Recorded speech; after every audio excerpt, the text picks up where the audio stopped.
അവൾ എന്റെ മുന്നിലൂടെ ചിരിച്ചുകൊണ്ടല്ല നടക്കുന്നത്. എങ്കിലും അവളുടെ ഉള്ളിലെ ചിരി എനിക്കറിയാം. ആ ചിരിയൊക്കെ മായി മോളെ.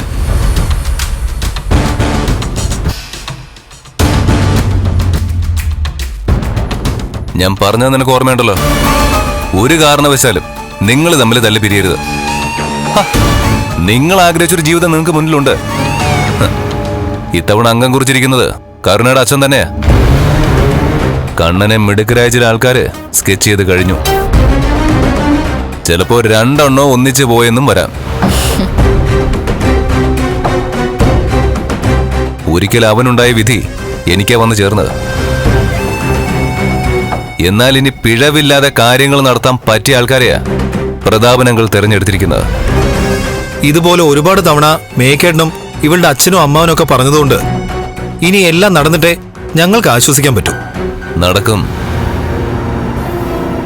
ഞങ്ങളൊരു യാത്ര കഴിഞ്ഞ് തിരിച്ചു വരുമ്പോഴേക്കും ഈ വീട്ടിലൊരാൾക്കൂട്ടം ഉണ്ടാവും.